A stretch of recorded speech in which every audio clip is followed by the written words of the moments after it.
Welcome back, dear viewers. Tonight's update sent ripples through every corner of the internet. It didn't feel like a rumor or a stunt, and it certainly didn't read like a rehearsed moment. It felt like the unguarded truth of a man who has always seemed composed, distant, and untouchable finally cracking open. Last night, during a live stream, Baris Baktash couldn't keep the storm inside from spilling out. He didn't cry to prove a point. He didn't speak to win sympathy. He opened his heart, raw and trembling, and since that moment nothing has felt the same. Now people keep asking the question that makes your chest tighten. After a confession like that, can love be won back? How is Yagmur Yüksel truly handling this behind the scenes? And what was in the mysterious letter that appeared days later and turned curiosity into a frenzy?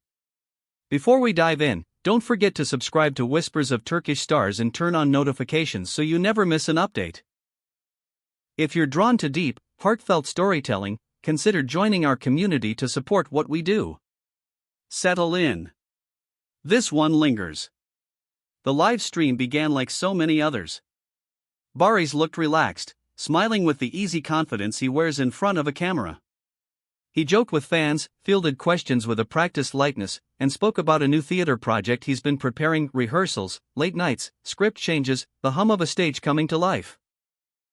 Everything seemed normal, the kind of casual conversation that melts the distance between screen and audience. Then someone wrote a question that shifted the room's temperature in an instant. Do you miss Yagmur? 4 words, posted by a stranger, and the energy changed. Baris froze. The brightness in his smile faltered. His gaze drifted off camera, the way eyes do when they fall into a memory you'd rather not revisit.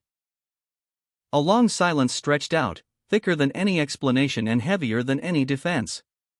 You could hear the faint hum of the room, the friction of him wrestling with the one truth he had avoided saying out loud. And then, voice shaking just enough to betray how much it cost him, he whispered, "Yes. I miss her every day." Those words detonated across social media. But he didn't stop there. He began to talk about the mistakes he had kept buttoned up behind a public face. The nights he was present in the room but not truly there, the times he assumed that love was self-sustaining and would hold itself together while he vanished into work, shoots, releases, and obligations. He admitted he didn't always know how to listen, how to look at her the way she deserved to be seen, how to protect the fragile, living connection between them. While Yagmur tried to keep them grounded, he hid behind schedules and red carpets and told himself that showing up for the world counted as showing up for love. There were days, he said, voice cracking, when she asked me to talk, to ask for help, to go to therapy together. She wasn't judging me. She wanted us to learn how to be us again. And I didn't make the time. I thought love would fix everything on its own. I was wrong. Viewers watched, stunned, as he dragged his forearm across his eyes and tried to regain his composure. The comments sped by so fast they blurred. Twitter blew up within minutes. Instagram turned into a hall of mirrors, 100 angles of the same clip, reshared with captions that ranged from heartbroken to furious to quietly empathetic. People who had never commented on celebrity lives admitted they recognized themselves in his confession, and people who had always defended the couple were split, some grateful for his honesty, others too exhausted to believe that honesty arrives in time. Then came the part that felt like a door closing in soft motion. He told the story of the end, the moment the world they had built together went quiet. He remembered standing near the door and hearing a sentence that still follows him from room to room. I can't keep loving alone. The way he said it, you could tell he could still see the tilt of her head, the set of her mouth, the breath she took before she left. Then she walked out. No shouting. No dramatic finale.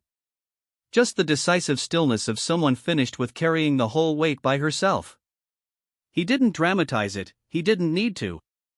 The simplicity cut deeper than any spectacle. Let's pause here. How many relationships don't break because love runs out, but because one person stops trying? How many bonds wither not from a lack of feeling, but from an absence of effort, attention, humility? Is a confession like this enough to rebuild what trust has already lost?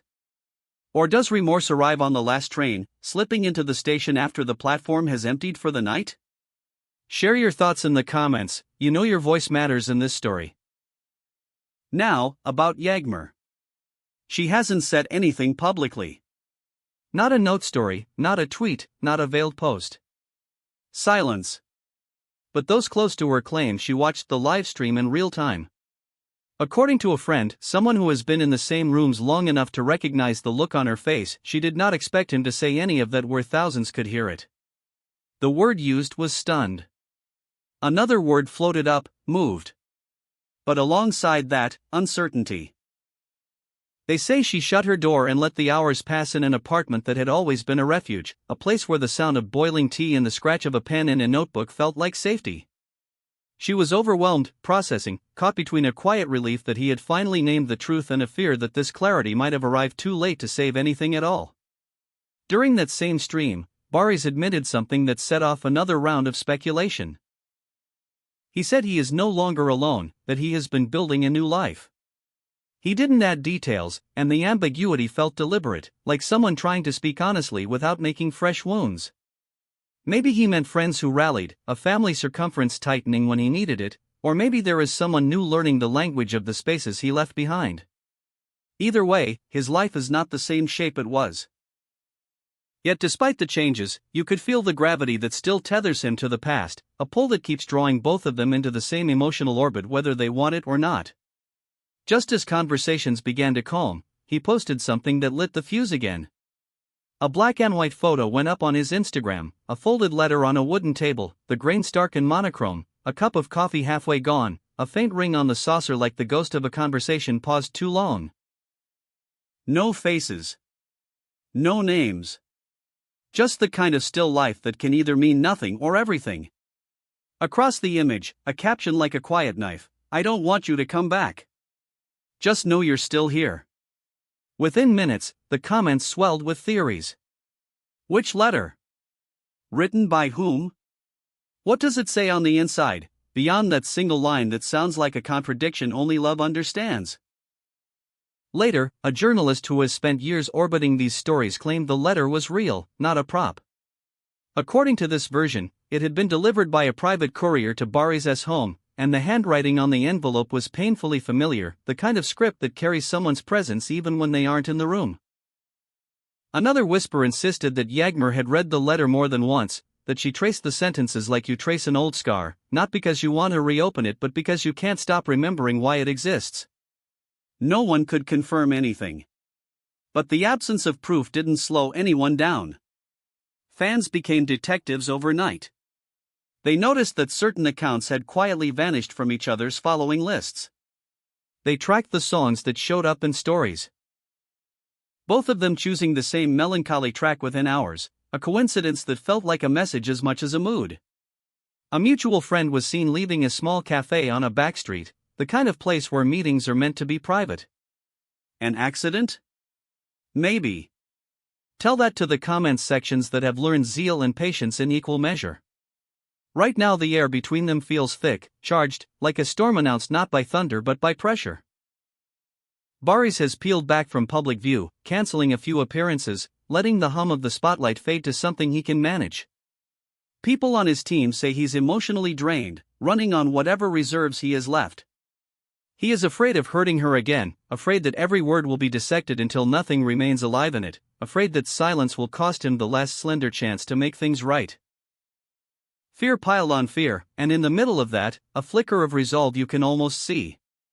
Meanwhile, the quiet around Yagmur is not emptiness, it's control. The choices ahead are hers to make, and she knows it. She is the one who will decide whether this becomes a story of reconciliation or a farewell with clean lines and no return. Fans are split down the center. Some beg for a second chance, pointing to how rare it is to watch someone with a public life admit failure without blaming the glare of the cameras. They say growth deserves room, that if love is still there, it can learn new ways to breathe. Others are firm in their belief that peace is worth guarding and that a heart shouldn't have to audition for safety twice. They haven't forgotten the nights that lead to sentences like "I can't keep loving alone," and they won't push her toward a chapter that risks writing that line again. What made last night unforgettable wasn't just the tears.